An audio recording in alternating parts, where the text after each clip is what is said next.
Welcome to the latest installment of the AST-AJT Journal Club series.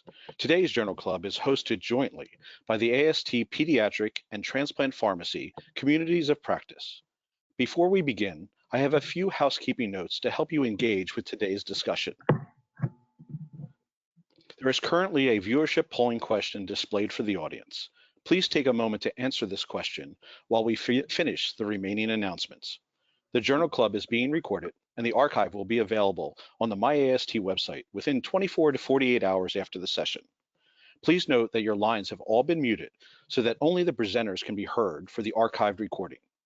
If you have a question for our panelists during the Journal Club, we encourage you to participate by using the Questions tab in the GoToWebinar panel to submit your questions for consideration.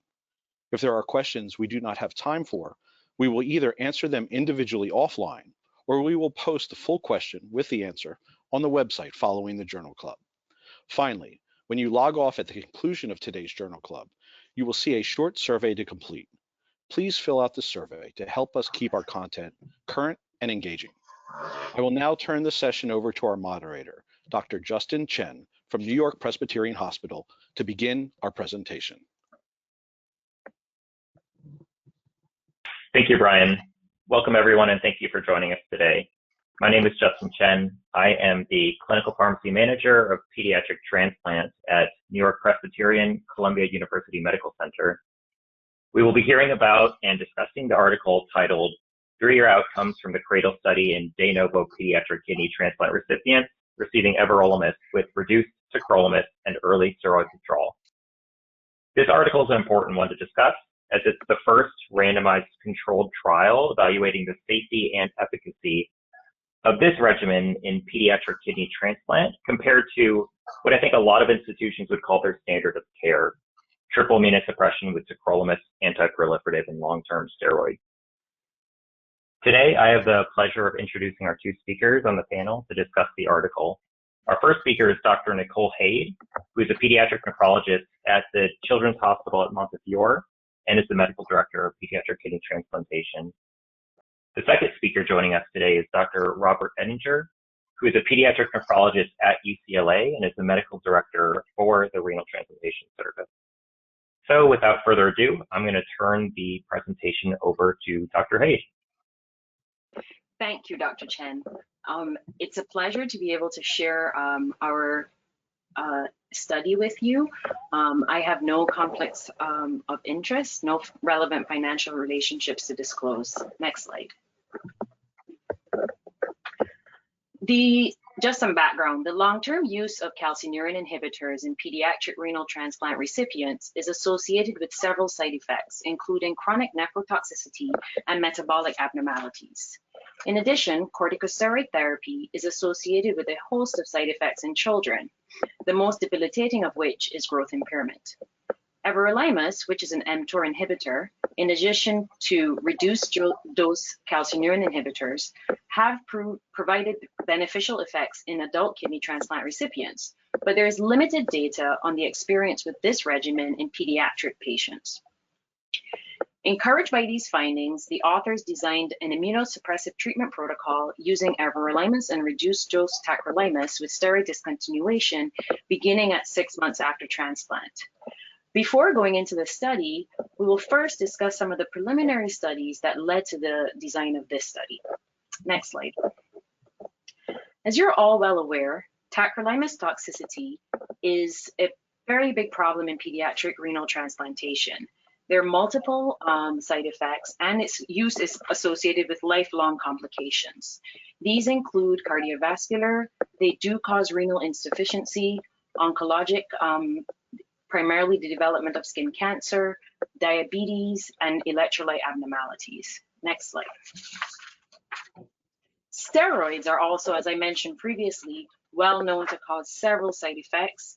They affect pretty much every system in the body, and in recent times, many centers actually have adopted a steroid sparing protocol. Some centers use a rapid steroid withdrawal protocol, and other centers slowly wean the steroids in order to decrease the development of these side effects. Next slide. One of the earlier studies investigating how the use of everolimus would would affect the change in renal function that occurs with many renal transplant patients, looked at 13 patients who were already transplanted and maintained on triple immunosuppression with cyclosporin, MMF, and prednisone. They had their MMF decreased and the cyclosporin dose reduced by 50%, with everolimus being started. Prednisone was eventually discontinued in 10 of 13 of these patients. All of these patients had chronic allograft injury on biopsy. As you can see in the three time points, the year prior to switching the immunosuppressive regimen, the GFR was 55. At the time of switch, it was 45, and 12 months later, it was 47.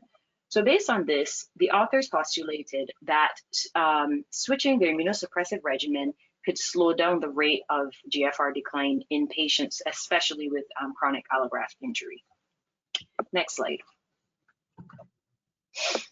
And in another small study of 20 children on cyclosporin and prednisone who were then started on everolimus at 2 weeks post-transplant, followed by a reduction in their cyclosporin dose by 50% and prednisone gradually being withdrawn at 9 months post-transplant, they found that there was 100% both patient and graft survival, no acute rejection on the indication biopsies, and the mean GFR at 1 year and 3 years was 71 and 61 respectively.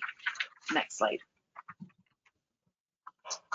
More recently, the same group who produced the data being discussed today published their preliminary data at 1 year after the study. So this study, which Dr. Ettenger will discuss more in detail in his methods, of 106 children, this was a randomized control trial, whereas the previous studies I mentioned, they did not have a comparison group. They looked to see what would happen in patients who were on everolimus, reduced dose tacrolimus, and having their steroids weaned off compared to triple immunosuppression. The figure on the left showed that there was no significant difference in the composite endpoint, and the composite endpoint was that of acute rejection, graft loss, and death. While the figure on the right compares the regimens and basically shows which regimen was more or less likely to be associated with an adverse outcome. So what they showed was that there was no difference in either regimen with graft loss or death because there was no graft loss or death, whereas patients on triple immunosuppression had slightly less biopsy-proven rejection, graft loss, and death. The composite endpoint, I should say. But the remarkable thing was that the patients on triple immunosuppression were a lot less likely to have a discontinuation of their study drugs. Next slide. However, one should also note that mTOR inhibitors are not without risk, and this has limited their popularity in the kidney transplant population. The most concerning of the side effects are dyslipidemias, proteinuria, and lung disease. In addition, in children, growth is of particular concern. Next slide.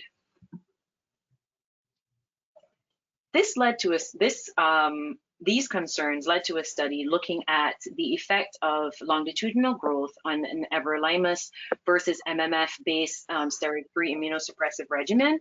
The figures on the left, the top figure looks at how the change in growth between the two regimens in the first year and the second year, and that was for the entire patient population of 14 per group, 14 in the everolimus group and 14 in the MMF group. And the bottom also looks specifically at children who were pre-pubertal throughout the entire study, and they also did not see a change in the longitudinal growth.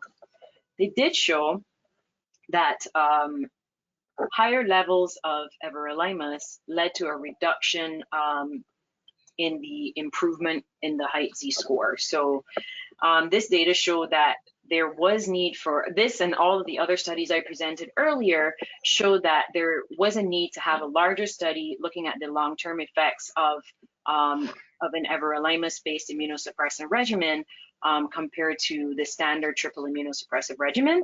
And that brings us to the study being discussed today by Dr. Ettenger. Thank you.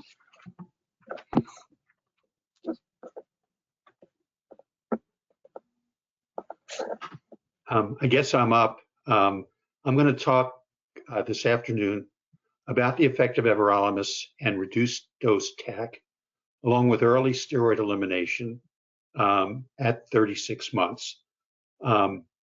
Nicole, Dr. Hayde has been kind enough to give the 12 months results. And so I won't be dwelling on those today, but go direct to the 36 months.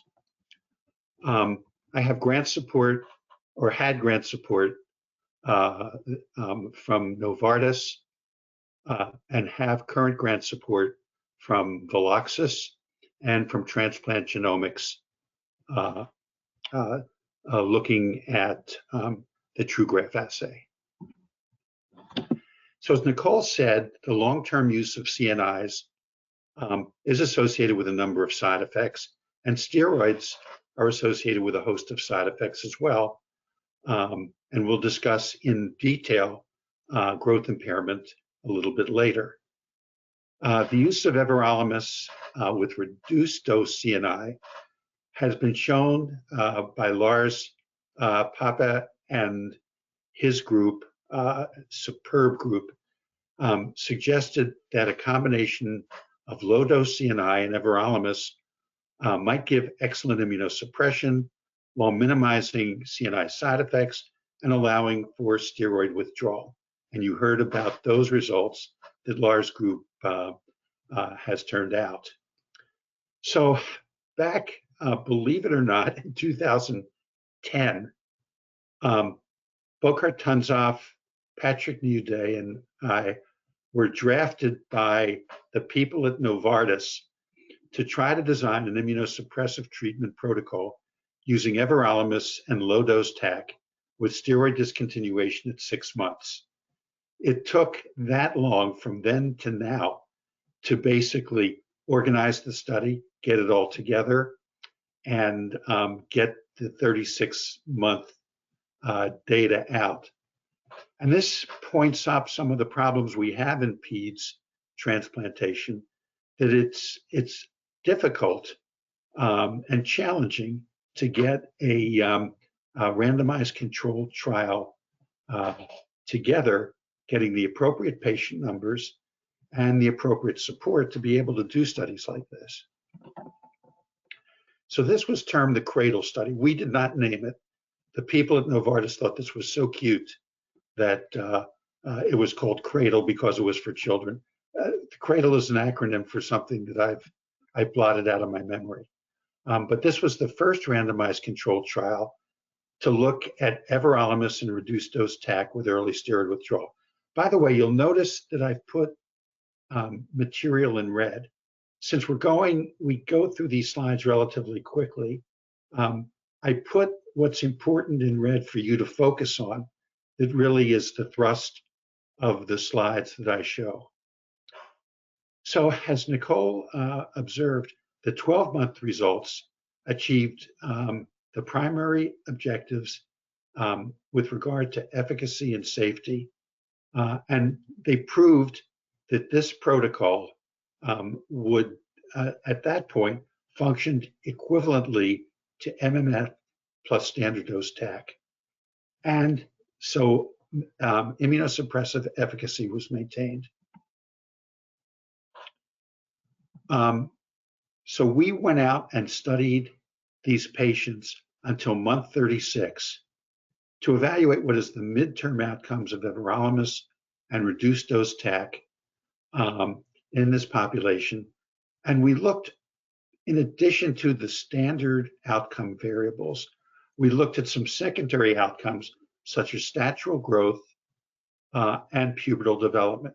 Because as you may know, there has been some data to suggest, number one, and Nicole covered this data, that there may be some problems with the growth plate effect of mTOR inhibitors. And so there was concern about growth. And secondarily, there was some data about hypogonadism and problems. So there was a concern about pubertal development in patients with mTOR inhibitors. Cheryl Sanchez in animals, and then the studies that Nicole showed in humans, at least gave the implication that there may be growth problems. And that, of course, was the biggest concern that we had. Now, this is very busy data, as you can see, and I have a pointer here. There was either basiliximab or no induction, transplant occurred, and then there was a run-in period of about 4 to 6 weeks. At that point, the patients were randomized 1-to-1 to go either to, in red, the MMF plus standard dose or the control arm, which gave standard dose TAC at a level of 7 to 10 for the first few months, and then 5 to 8 for the subsequent months, along with MMF and corticosteroids. In the investigatory group, everolimus plus reduced dose TAC, the everolimus was maintained at 3 to 8 nanograms per ml, and reduced dose exposure with TAC, with the everolimus starting at 2 milligrams per meter squared, and the TAC tagged at 2 to 4 milligrams per ml. At 4 months in the standard dose group, the TAC was lowered, and at 6 months in the everolimus group, the corticosteroids began to be tapered. Then we measured the main analysis at 12 months, and then at 36 months, we collated the data, the outcome data that you'll hear today. So what were the findings at 12 months? And just briefly, the differences in biopsy-proven rejection were similar between arms, and the severity of biopsy-proven rejection was mild in the everolimus plus reduced dose TAC arm. Renal function was well preserved in the everolimus plus reduced TAC arm, and numerically, but not significantly, the eGFR was higher, but only numerically, like I said, in the everolimus plus reduced TAC arm out to month 12. Most patients by 12 months were able to reduce the everolimus and the reduced TAC arm, and I'll show you more data about that in just a little bit. So in summary, the rate of study, as Nicole noted, the rate of study drug discontinuation due to adverse events tended to be higher in the everolimus and reduced TAC arm versus MMF and the standard dose TAC arm. Now, I have my own hypothesis about this, and I mentioned that this is only possibly due to the fact that when you ran into a problem with an mTOR inhibitor, since there was relative lack of experience with mTOR inhibitors in the numerous centers that were in this study, these side effects were relatively unfamiliar to the personnel at the transplant centers. For example, if you had rejection, you felt that it might be better to go to the default decision in an mTOR inhibitor patient to move towards what you know. Better the devil you know than the devil that you don't know. And so if there was an elevated creatinine with a suspicion of rejection, the center might decide to change maintenance immunosuppression to a regimen that they were familiar with. And I think that this issue of study drug discontinuation needs to be monitored in some way, because I think as people get more familiar with this this type of regimen, it's not going to be as much of an issue. But again, this is all hypothesis.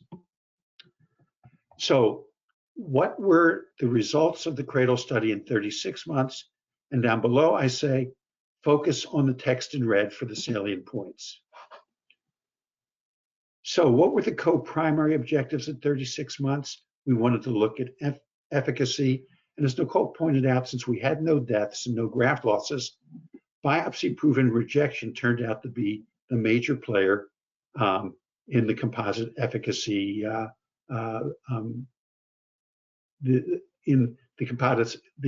composite efficacy group. or the whole composite efficacy criteria. We looked at renal function by the abbreviated Schwartz formula, understanding that the abbreviated Schwartz formula has a relatively generous set of standard deviations. And if I had it to do over again, I would have used a CKID compound EGFR or cystatin C at least. The secondary objectives of growth, development, and sexual maturation were examined. And then, of course, we looked at adverse events and SAEs, or serious adverse events.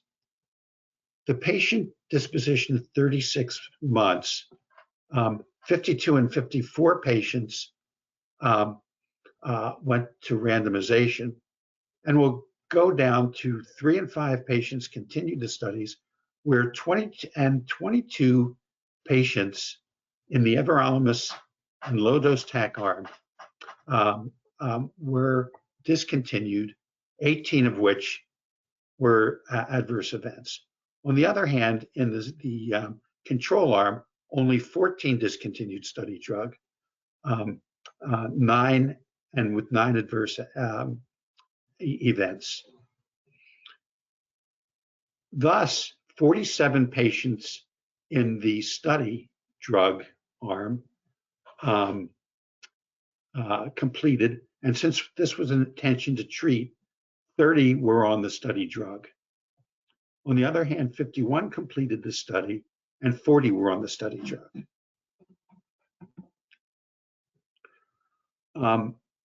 The baseline characteristics at 36 months were balanced and comparable between treatment arms, except that there was a lower EGFR at randomization in the everolimus plus reduced dose arm, but it was not statistically significant. I realize you can't see very much of this slide, and if you look at the article, you'll be able to see it a lot better. One of the things that we found out is that the trough level adherence at 36 months was not quite maybe what we would have liked. In the everolimus and TAC arm, the TAC trough levels either exceeded or remained in the upper threshold throughout the study. And that's a bit of a problem, because you would like, if you're going to be asking questions about EGFR or something like that, you'd like the TAC trough levels to be closer to what they were designed. And you can see on the left, the everolimus stuck right to the place that you wanted it, and relatively in the middle of where the target was. On the other hand, the TAC C sub 0, the target was 2 to 4, but notice where the TAC C sub 0 is for the everolimus and reduced dose TAC. It's up at the higher level. This is 4 and this is 2, and it never got down to 2.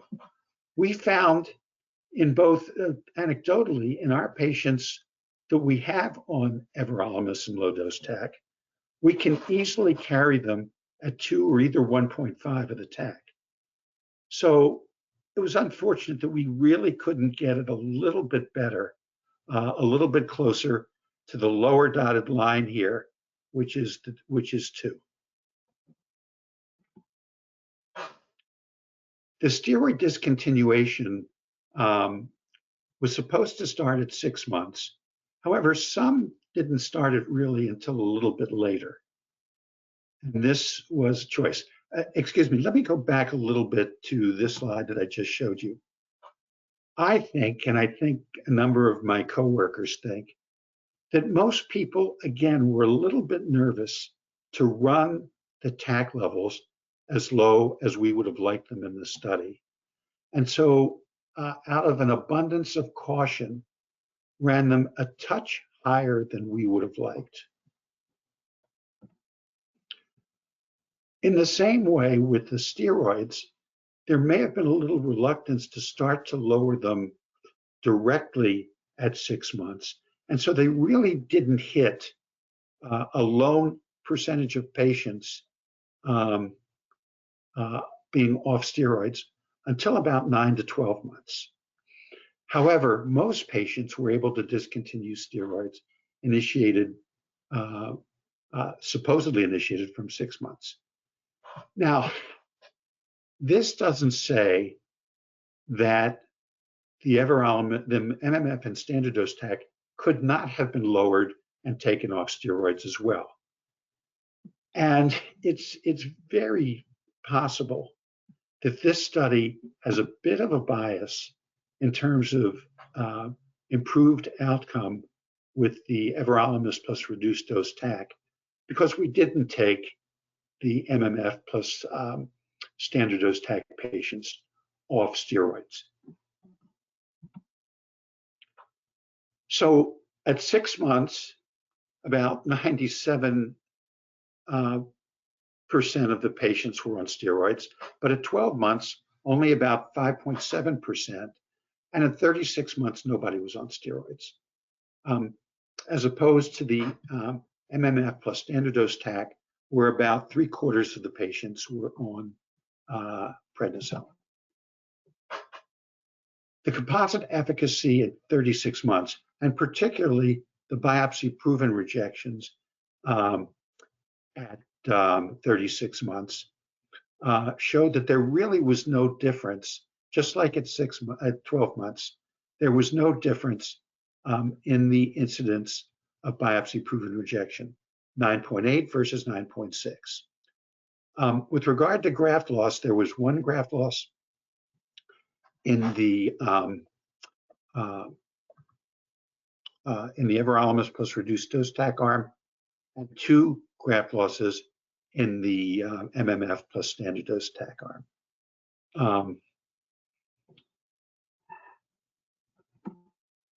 However, by Banff grading, the acute T-cell mediated rejections were of lower severity in the everolimus and reduced TAC arm compared to the MMF and standard dose TAC arm. And you can see here that 1As, the blues being the everolimus plus reduced dose TAC, the 1As were 6%, whereas the 1As in the standard arm were only 1.9. But if you look down at 2As, 2Bs, and 3s, Banff 2As, 2Bs, and 3s, you will see that the incidence is higher. Antibody-mediated rejection was 0 in the everolimus and TAC arm, 2 in the MMF and standard dose TAC arm. DSAs, which is a question everybody asks, 10% in the everolimus and reduced dose TAC arm, 22% in the standard dose TAC arm. We did not, for this study, evaluate how many of these were class 2 and what the MFIs were. The 3-year eGFR was not significantly different, and you can see that here. This, frankly, was a touch disappointing, and we have all wondered whether this could be due to the borderline highish levels that were run in the study arm, in the everolimus plus reduced dose TAC arm. However, that's merely conjecture. And one of the things I'm interested in doing is looking at the difference in exposures of TAC in the 2 groups and seeing whether the TAC, whether there was any significant difference or not. We would like to have seen a significant difference and lower TAC exposure, but my guess is that we're going to see not a significant difference in TAC exposure between the 2 arms. But that's something that I think the group is going to look at as a next a post hoc examination. Looking at growth, the Z-score for height shown on your left, or at least on my left, is numerically higher with everolimus and reduced dose TAC versus MMF and standard dose TAC, and you can see those differences there. But it's only borderline significance at 0.15, and I'm not even sure that qualifies for borderline. But here you can see that there is growth that's registered. This data, unfortunately, combines both adolescents plus prepubertal. So we separated out prepubertal from pubertal patients, and you can see that there was just a borderline, almost reaching statistical significance improvement in the everolimus and reduced dose TAC arm in the prepubitals versus the pubertals. Now, this is the same finding that a number of studies, including one that I participated in, the SNS study, showed that it's the prepubertal patients that get the advantage of steroid withdrawal. And probably the fact of the matter is that this result is due to steroid withdrawal in the everolimus and reduced TAC arm and not in the MMF plus standard dose TAC arm. But what this did show that if you come off steroids, it is likely that the everolimus is not doing something to retard growth, as was a suggestion in some previous retrospective studies.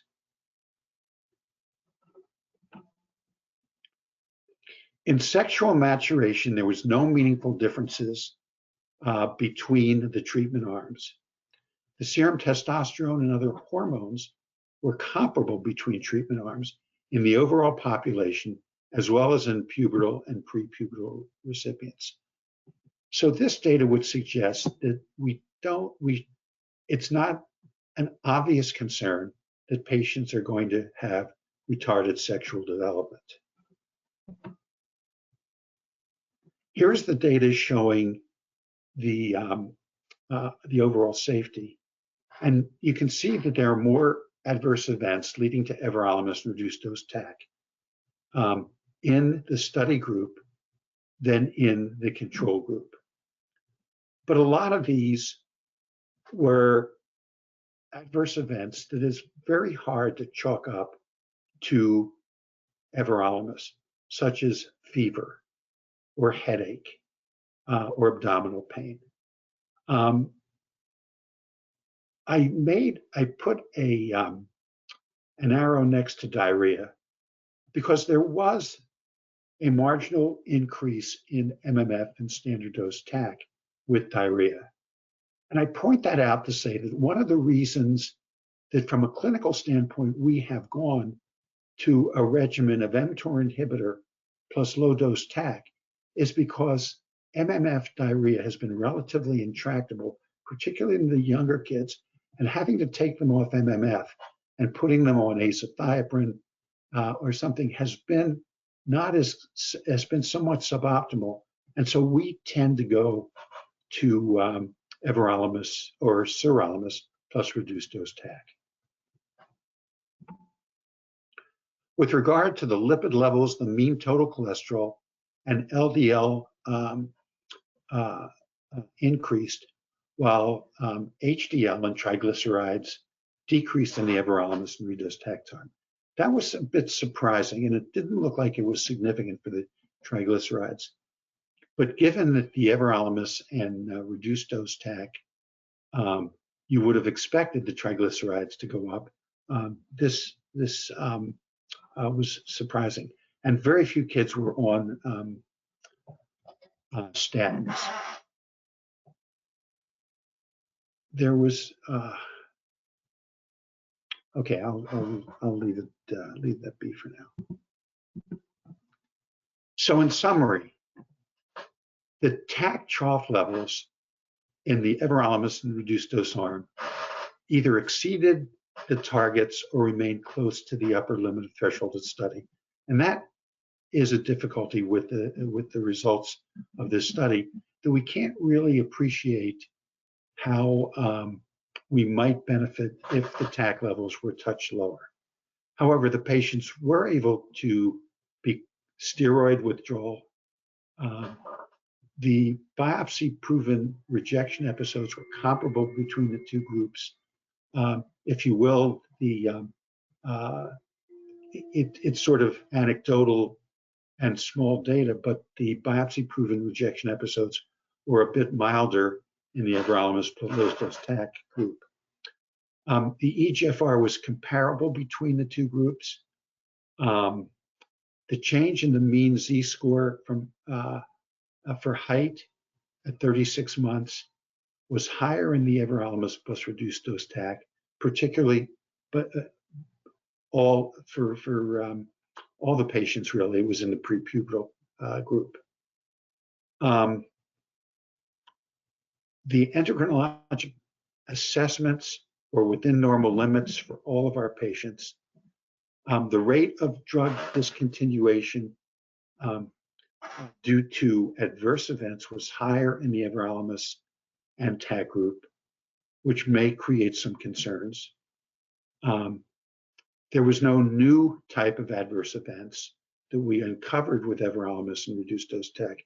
And one thing I wanted to point it out, which is why I went backwards, is that you didn't see any significant increase in the incidence of proteinuria.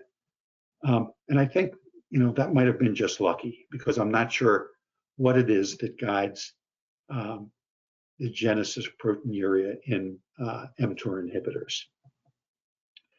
So overall, a low dose of TAC everolimus, low dose TAC everolimus, appears to be a promising immunosuppressive regimen, and one that can allow us to perhaps not use so much TAC, and perhaps avoid some of, particularly the gastrointestinal side effects of MMF when they do come up.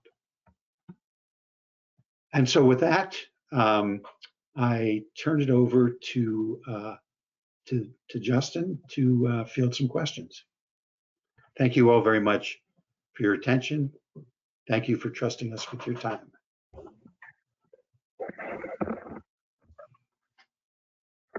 Thank you, Dr. Hayde and Dr. Ettenger, for that great presentation. This presentation is now open for discussion, so anyone in the audience who wants to ask a question, please feel free to do so now. And while everyone's organizing their thoughts, I have a few questions myself. The first of which is a primary motivation to alter our maintenance immunosuppression is to avoid some of the adverse effects associated with standard dose tacro, which Dr. Hayde described in the beginning of the presentation, such as the vasoconstricting renal toxicities of the CNI, or potentially increased rates of infections with viruses like CMV and EBV and BK virus. And I know that you touched on this at the end, Dr. Ettenger, but I'm wondering if you could potentially expand on what the perceived reasoning is for the difference between the results of the CRADLE study compared to the primarily adult studies that preceded it. The eGFR, there's a couple things.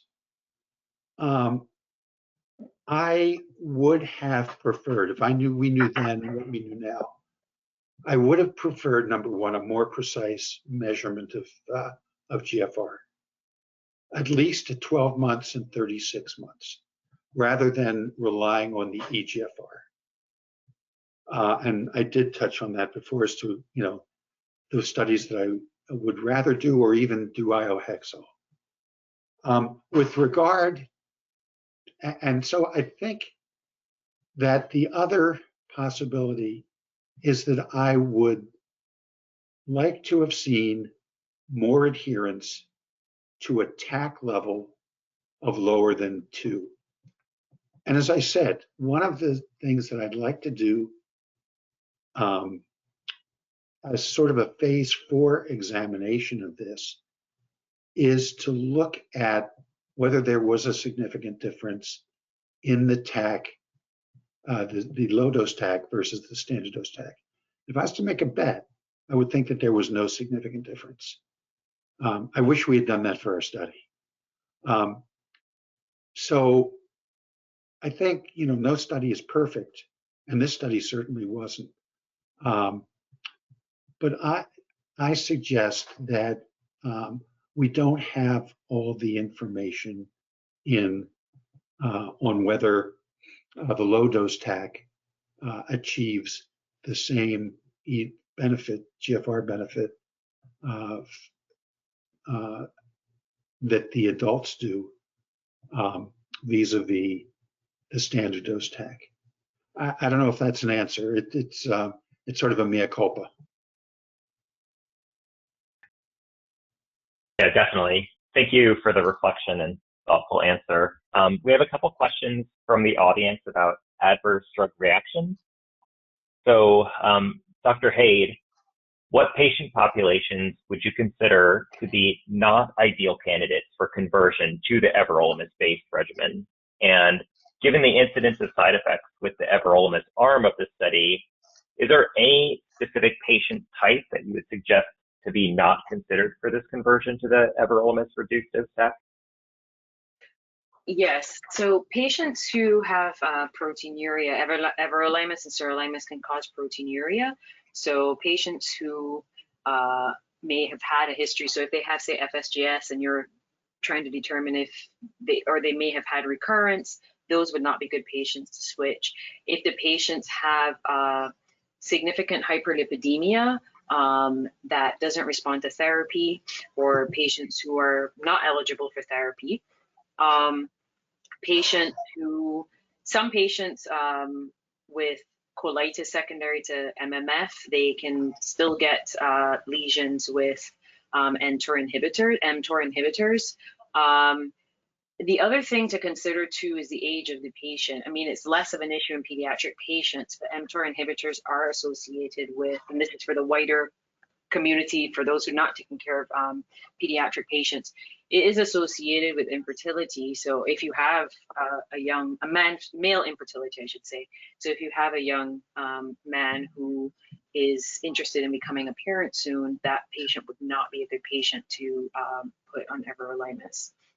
The other thing to consider, there are some centers that do Envarsus and Imuran for adolescents, just because then those medications can be taken once a day.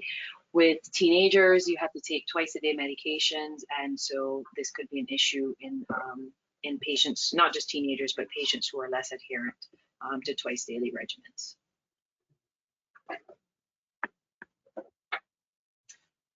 Thank you for that answer.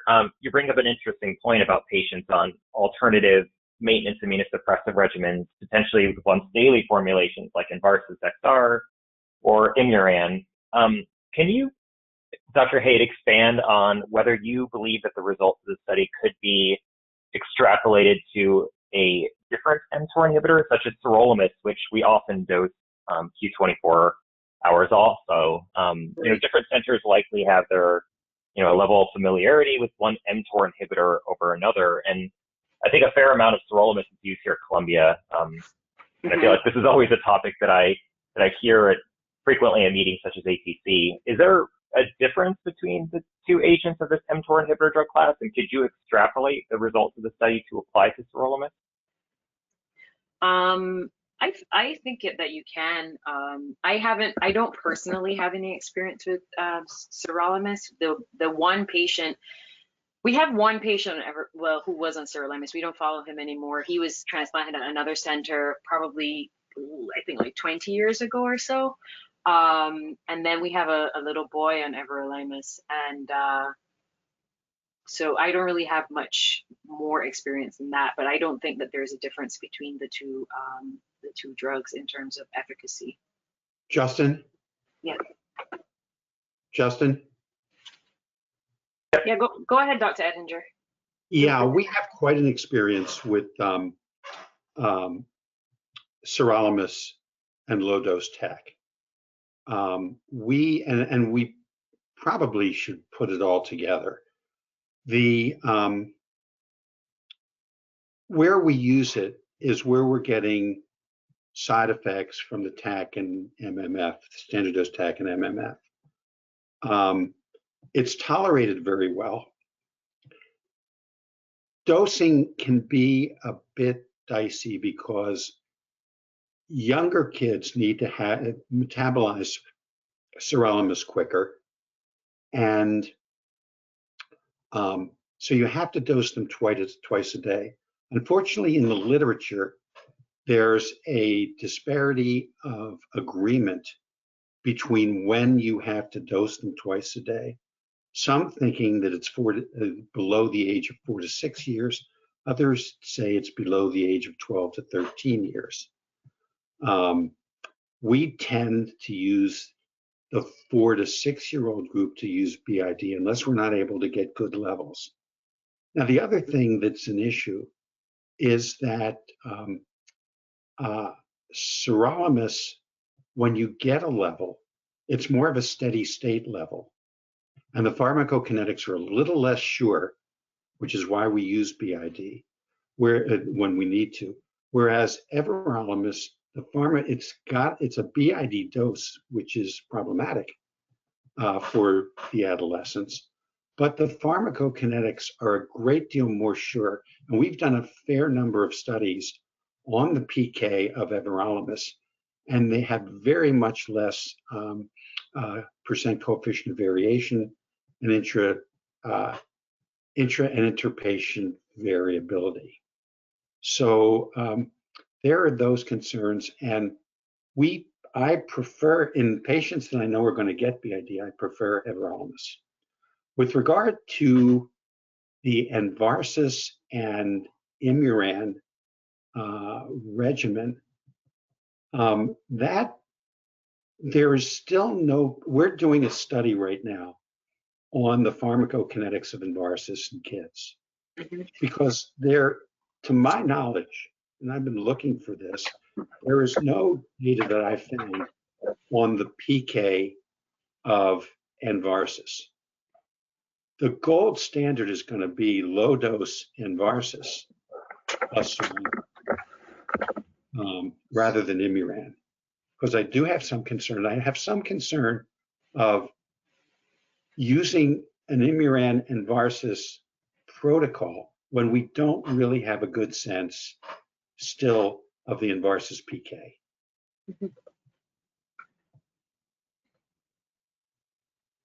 I completely agree with that. And I also agree with your discussion points about the differences, specifically with pharmacokinetic differences between the two mTOR inhibitors. And as most of us on here, I've yet to see any compelling evidence to really delineate significant differences between those two products besides the significant PK considerations. Some other questions, one from the audience, which I will combine with a question I have myself. In those patients that develop adverse drug reactions while on the everolimus study arm, is there any alterations that you would make to the dosing strategy to potentially mitigate those adverse drug reactions? And if not, and you were to just jump ship off of the everolimus regimen, which agents are they switched to? So a number of the everolimus or the mTOR side effects are dose related. And as long as you're sticking between 3 and 8, you're okay. And the fact of the matter is that our previous data that we published showed that patients could stay within 3 to 6. And so I don't like to run the patients up to 7 or 8. The mouth ulcers are difficult, but they're dose related. So we have the dose of the mTOR inhibitor when we have mouth ulcers. For the same reason, if there is some sort of pneumonitis, there are two things that we do. Number one is we have the dose again. Number two, we look for an underlying viral or bacterial cause, because it's been shown that a fair amount, the pneumonitis is a relatively old phenomenon that was found when the mTOR inhibitors were first used and were used in higher doses. And the incidence, we had no incidence a significant incidence of the pneumonitis. The neutropenia, again, just like you do with MMF, is to halve the dose or reduce the dose. Remembering, of course, that when you come off steroids, you're more likely to have neutropenia because the steroids demarginate the polys and push the ANC up. So remember that we're looking at a group of patients who are off steroids versus a group of patients who are on steroids. So you would expect to have more neutropenia in the patients that are off steroids. Mhm. So those are some of the sorts of things that we might do. But like you said, there is a tendency to jump ship if you're not familiar with, these sorts of things. Like I said, we use a lot of mTOR plus low dose CNI, so we're a bit more familiar with it. Thank you for that answer. There's a question from the audience, Dr. Hayde, specifically surrounding the results of the CRADLE study. And the question is, was there a difference in rejection rates or eGFR between adolescents versus younger patients?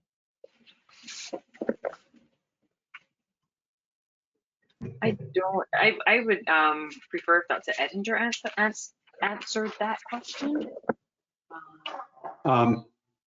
The short answer is no. Yeah, that was going to be my short answer, but I just wanted you to I don't know if you have anything else to add besides no. No, we really didn't. The two incidences were close by, and the numbers were really small enough.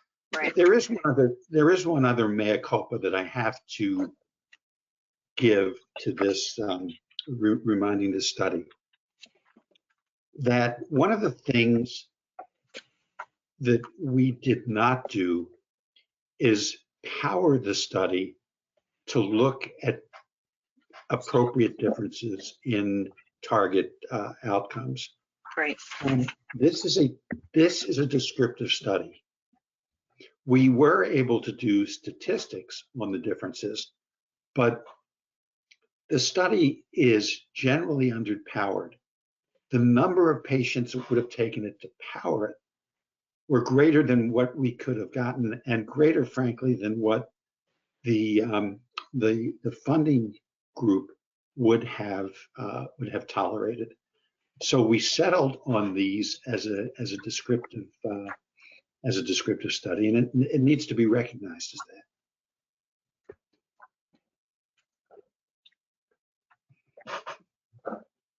Thank you. There is a question from the audience seeking a little bit of clarification on the incidence of different viremias in this patient population. The question is there any observed difference between the two groups regarding viral infections, specifically the ones we stated earlier, CMV, EBV, BK virus? And could you potentially explain why you believe these differences exist? The reality is that there were some differences. CMV was lower. There is data in the literature that CMV might be lower in the mTOR group, but the differences in this group were not significantly different. And I think we have to go to adult studies to really get a sense of whether the numbers are significant, because I don't think that the patient numbers were significant. EBV was somewhat higher in the mTOR, the everolimus low dose TAC group, but again, the numbers weren't significant. It's a challenge because the study population is small, but it is more difficult to extrapolate outcomes such as viremias from the adult population, because the adult group as a whole will have less viremia than pediatric groups, because pediatric patients are more likely to be CMV and EBV naive at the time of transplantation. So it's a difficult thing to tease out. Now, perhaps what would be lovely and would need to be, for somebody who is out there who's looking for a project, to work through Naprotix to do a registry on patients with low dose TAC mTOR inhibitor. It would take some work because you really want to know exactly what the questions you were designing is, because I don't think that there will be another study like this coming down the pike. Yeah. And it would be good to use some US data, because hopefully then we would be able to get a little bit more of a heterogeneous patient population, because one of the things that the authors highlighted was that the patient population was primarily Caucasian. And I don't really know if this is a limitation, to be honest, but the patients were low immunologic risk. But I think that in some ways that those are the patients that you would want to have on this type of regimen. If a patient's sensitized, you're probably not going to have them on reduced immunosuppression. Yeah, that's exactly right. There were only, I believe, only 3 American studies, 3 American centers that signed up for the study. We were the largest of the American centers, and one of the not the largest of any center. The Brazilians and one of the German centers were a bit had more patients, but as you said, they were Caucasians with a smattering of dark Hispanics. We shift gears very quickly to drug product formulations. There's a question from the audience asking, is there a liquid formulation for everolimus? And can this product, or how the patients within the study, were any of them given it via the G-tube, and how would you recommend doing that? We didn't have kids that young for G-tube, and I'll defer to you. I'll defer to you, since you're the pharmacist, about liquid preparation of everolimus. Yeah, our center, as I said before, is primarily a sirolimus type center. So, we have the luxury of having that oily oral solution of sirolimus that we can essentially make any dose we want and administer via G-tube. Just thinking about everolimus, though, and whether just to answer the audience question, is there a liquid formulation for everolimus? There is. The everolimus formulation that we typically use in transplant is the Zortress brand, and the generic from that. There is another brand of everolimus called Afinitor Disperse, which is essentially just a tablet that is recommended to dissolve in either a 10 cc syringe or into a glass cup, so to speak, and to create a suspension from that. We shouldn't really be altering any tablet formulation of the everolimus unless it's the Afinitor Disperse. That's the only way that I could imagine to give a patient a dose who's potentially in between tablet sizes, or who's so small that they require a much smaller milligram dose than what's available via tablet.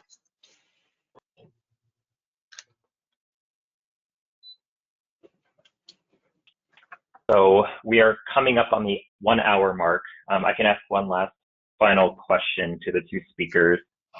I found kind of a tendency of some pediatric nephrologists to kind of shy away from utilizing an mTOR inhibitor, even in patients who have CNI injury or PTLD or whatever reason. I think the hesitancy towards mTOR inhibitors is largely surrounding what Dr. Hayde had mentioned earlier, the proteinuria adverse effect of the drug. Is there anything that we could say to those of us who are a little gun shy to help us identify the appropriate patient to switch, and maybe to kind of separate a little bit of the fact from fiction? I have to say that at the beginning we might have been a bit concerned as well, but as time has gone on, we have maintained a fair number of patients on sirolimus low dose TAC, and of course with the study, and then after the study, we've adopted MMF low dose TAC frequently as an alternative bailout from the, I said MMF, I meant low dose everolimus TAC. But we have, when we bailed from the standard dose TAC MMF, we have not had a problem with it. Yes, there's proteinuria, but it only occurs de novo in about 5% of patients and resolves right away when you go back onto, you come off the mTOR inhibitor. The kids have grown. The kids have normal, have had good, the boys, good serum testosterone levels, which has been the concern, the basic science concern about this. They have grown as we've lowered their, used low dose steroids or taken them off steroids. So I think that they have a place. We know we're not going to start them for 4 to 6 weeks because the surgeons will have a seizure. You know, they're always worried about wound healing. We won't use them in any place where there is an issue with wound healing. But that having been said, this sort of thing, this sort of regimen has a real place. I'm not saying that it has a real place for everybody, but it certainly has a real place when one wants to use low dose tacrolimus.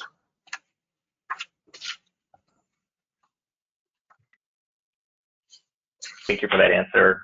There was a comment by one of our audience members that everolimus Zortris tablet is crushed and mixed with sterile water in some cardiac transplant trials in infants. Within our pediatric heart transplant team at Columbia, we are enrolled in that trial too. If you look at the Zortris package insert, they have a little bit of cautionary statements about not crushing or manipulating the tablet form. I want to be a little hesitant of recommending to do so outside of that cardiac infant trial. But I definitely agree that that is a method that a lot of people pursue, given also the more expensive cost of the Affinitor disperse. So we are past the 1 hour mark. Justin? Yes. My understanding is that the Affinitor is also made by Novartis and is the same basic drug. It's just a different formulation because they use it for tuberous sclerosis. So I'm not sure, you know, I don't know how different Affinitor and Zortris are.